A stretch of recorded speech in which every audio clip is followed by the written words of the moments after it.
Hey, what's up, guys? I wanted to do like a career video today. I have my friend Wendy here. Hey guys, my name's Wendy.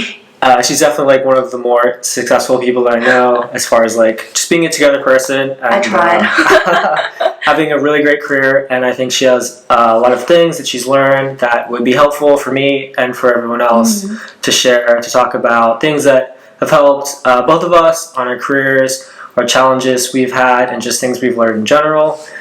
For me personally, I'm currently a software engineer with Mantech. So currently I am working at eTrade in the financial product management side, doing margin trading, product management. And I used to work at Morgan Stanley in the security lending department. Very impressive. Thank you.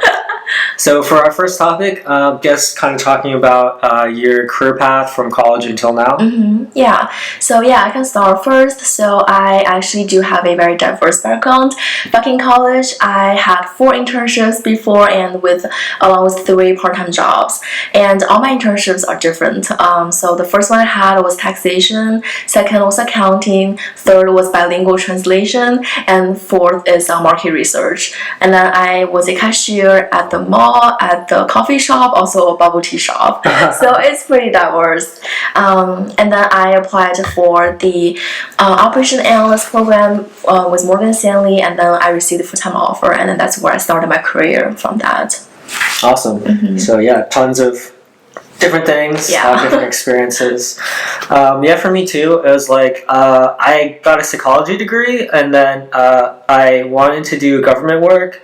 And so then I applied after college, ended up doing like government contracting, and then I just got interested in like technology and coding like maybe 2 years after college. And then I just started doing it as a hobby, and then since I already had some previous work experience in the government, it was a lot easier for me to transition.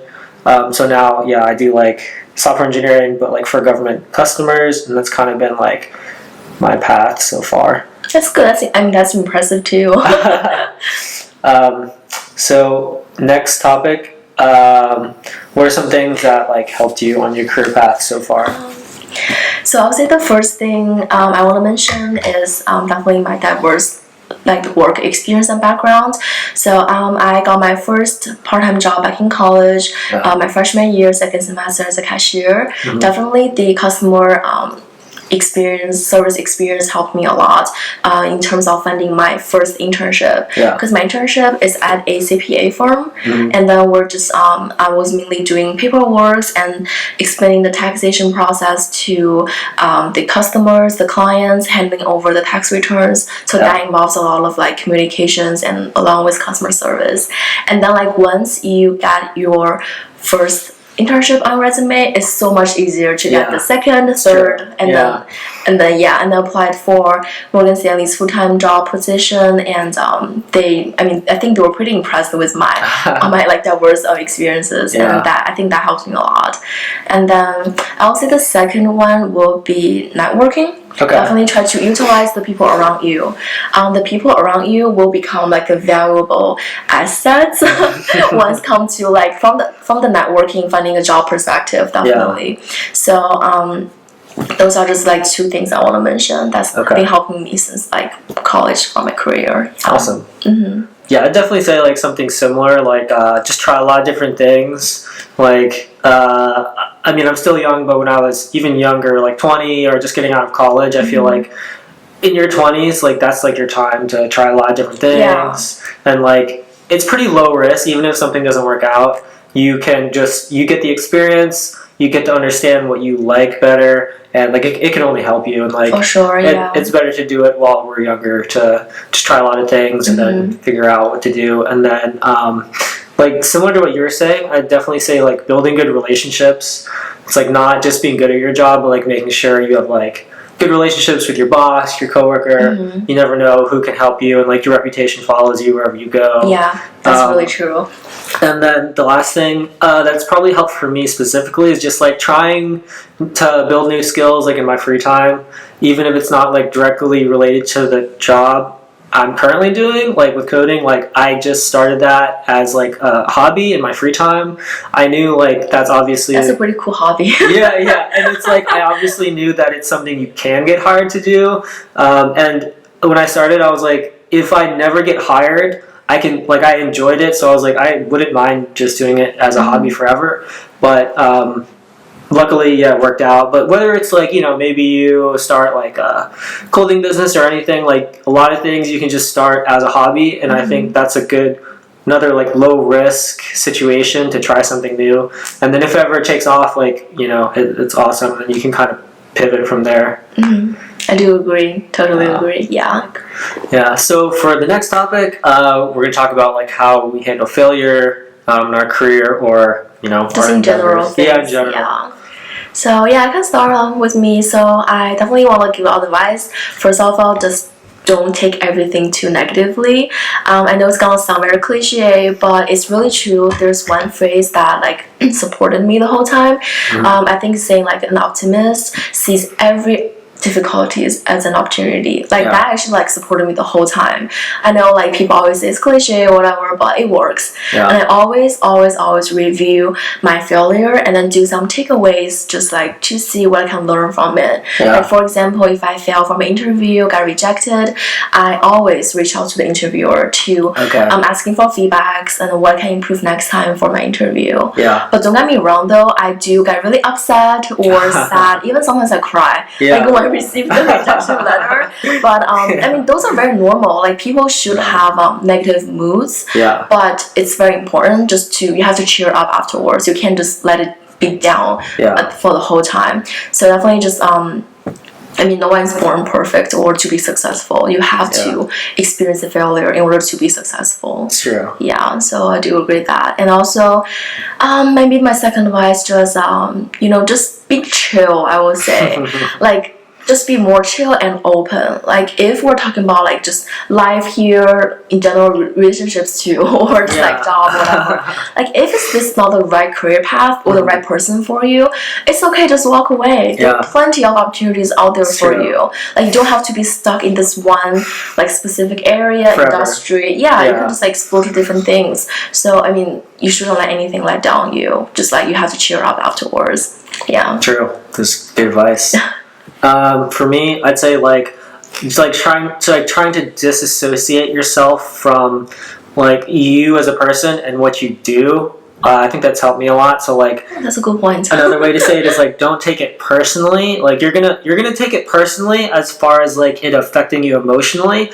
But it's like if someone tells you no or something doesn't work out a lot, especially for career stuff, they don't hate you. It's just that you're not ready for whatever that is. That's a really good point. Yeah, whether it's opportunity or promotion, like it's just like I actually, especially now that I'm a little bit older and I have a little bit more experience, I always try to get myself to a point where I'm failing because I know that's my limit.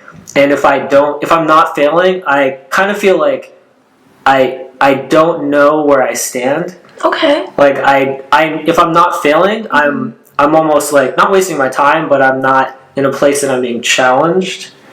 You're always looking for like opportunities area to grow. Yeah. Right? Yeah. I almost see that as like I want to always try to get to the point that I'm failing because I'm like I know that's where I'm at. That's where my skill is ending. That's where my whatever is like the ceiling, and I'm always trying to look for it because like hopefully I'm working to get better. I'm practicing. If I'm getting better, then like that failure point is always moving, and so I'm always trying to actually I see it now as like a positive because when I see the failure, I'm like yes, I know what to work on. Because if I never fail, I'll never get better. Or you'll never know like what area to improve. Yeah.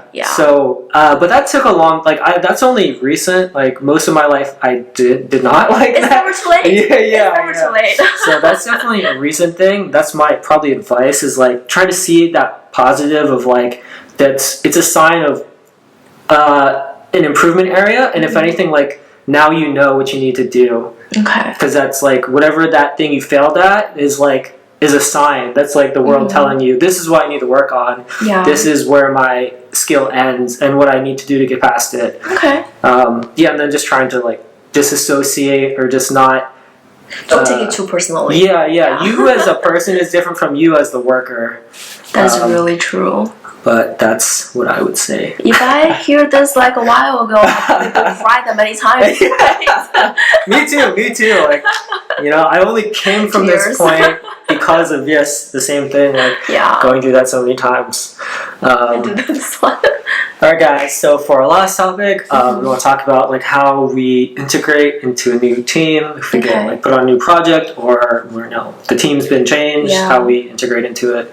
Yeah, for me, since I worked at so many different like industries, different companies, and different teams too, I do have something to say. Definitely, first of all, something that you should work on yourself. Yeah. You have to be very open-minded and just like be brave enough to like reach out to the team, reach out to the people. I think it's very important if you know them personally, also to know what are the things that they do. So like if you don't know anything, you know who's the person to reach out to. Yeah. And then just think about it. They're probably nervous too, having a new person to the team, right? Yeah. So like if you're awkward, if you're nervous, you're gonna make them more awkward and nervous. So like why don't you just like have this positive vibes? Everyone will be like, oh, we really welcome you because like you're friendly and open-minded, right? Yeah. And then second, I would really just like on your like spare time, observe the team to see like how people talk. Just like psychology you have to do. You have to see how people talk and how people just like chat with each other, and then you can start some chit chat with them too, right? Mm-hmm. And then you just get to know them even better and personally. Yeah, so that's just my advice. Just don't be afraid and be open-minded. And if you're awkward, they'll be awkward too. So why don't we just all make this more chill, right? Let's see, for me, I'd say like, same thing. First, just like observe, especially if it's an established team and you're coming in, it's like they already have a culture probably. That's true. Figure out like how the people, the relationships are, how their friendships are, and then figure out where you can fit in. I always try to think about it, like try to show that I'm like a team player, like try to show them that I'm not like too selfish or like only care about myself. That's a good point. Like whenever I can, try to show them like, if there's something that no one wants to do, I'll like volunteer for it. If it's initiative. Yeah, to show them like, hey, like I'm here for the team. I'm not just here for myself. Because generally, I feel like you want to work with that person who's like gonna put the team first and like especially if you're the new person, like go out of your way to do things that maybe other people don't want to do, or just like show that you're here for like helping the team accomplish the goal versus just like, I'm just here for myself and like I don't care about you guys. Yeah, and also I think just more like think in the other people's situation or shoes. Just think about if you are at a team and then a new team member is coming in, how would you want the new person to behave? Or like how do you want the new person to reach out to you? Or like what kind of tone are you expecting the person to have? Just like think about it, like just put it in your situation, and then and then you will know the answer yourself. It's true. Okay. Okay, we're back. So guys, this is surprise extra round, extra topic. So we want to talk about like work-life balance and how we balance work and life. Yeah, I would say it's very important because we do have a personal life, also work life too, right? Yeah. So the first thing I will always recommend people to do is to do the time management. It does require a lot of time management skills. Yeah. So it's like you have to just have a to-do list of the things you have to do at work, so you don't procrastinate. I know it's gonna be hard because I sometimes procrastinate, but honestly though, like we do work at 8 to 10 hours a day. If you just stay on top of your things, you should have enough time to like have some personal time after work. Yeah, just make sure you do your time management, and definitely just don't be workaholic. I know I don't know what kind of culture is this, but you do want to just still want to enjoy your personal life, right? Yeah. So just try to relax on the side, just some little things, listen to music, or if you have a pad, play with the pad, and then if you just want to hang out with friends, do it, or just want to watch a movie, or just have a drink on the side, do it. Whatever makes you relax, right? And so do time management, and also just try to balance our life. Yeah.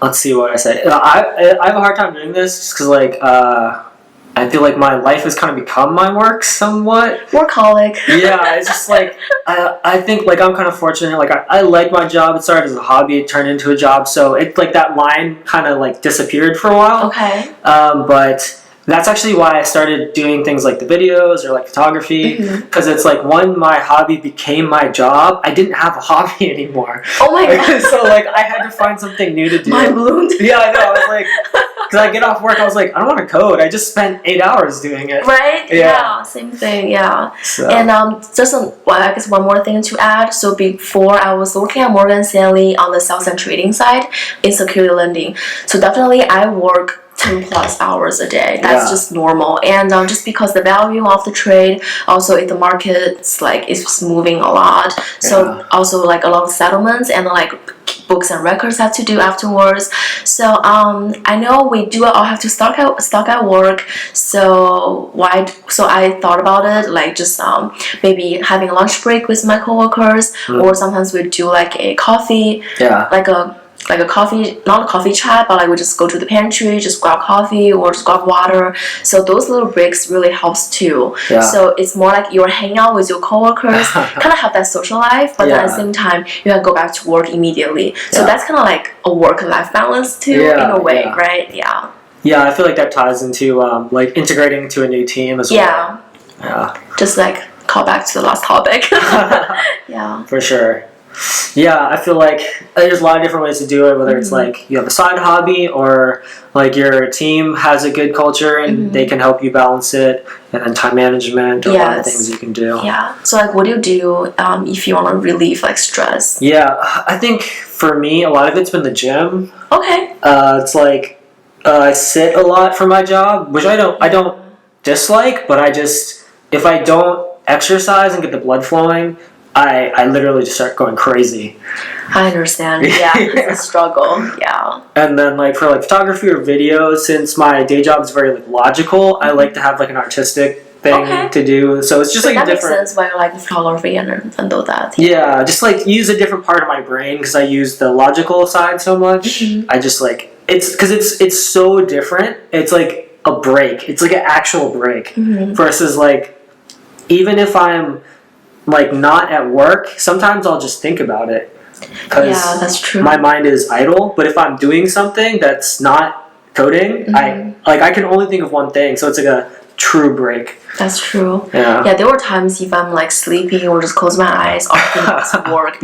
Which stock has not settled today? What's going on? Like, what do I do tomorrow? Which team do I contact? You just gotta relax yourself a little bit. Yeah. Also, I found it's very helpful if you have a hard time falling asleep or just have to because of like the high pressure, you can listen to podcasts or having some like audiobook that works too. Also like piano music. There are so many like apps on your phone you can look out to. I think like those actually help me a lot if I'm just like stressed out. Just like have my mind wander a little bit. I'd say just like having friends who like have a similar situation. Like I feel like that's why I like our conversations. We're like somewhat similar, pretty career focused. We have like similar experiences, so just having someone to like relate to. That helps me a lot. Just like, I'm not the only person. You're not alone. We're all struggling. Exactly. Struggling. For sure. What's up, guys? Thanks for tuning into our video. I hope you found it useful. If there's any other topics you're interested in us discussing, comment, message us. Reach out. And we can talk about it, try to plan other videos. If you want to follow Wendy, it's my Instagram username. She does other stuff. She makes videos and other cool stuff, so definitely go check her out. Just let me know if you guys are interested in like investment banking or product management or just like how to find an internship, I guess, since I would say I have experience on that as well. So with like interviews, questions, you can always reach out to me. I'm always glad to help. Definitely. So thanks for watching, guys. We'll see you next one. Bye. Alrighty, so next topic. I have trouble seeing it upside down. Does that look better to you? It's upside down. Did I mute myself? Is this on mute? No, I can hear you now. Okay. Hello. Well, we don't have to. We do like thumbnail. Like, so. Is the autofocus working? I don't know. We'll see. Yeah, that worked! Oh god.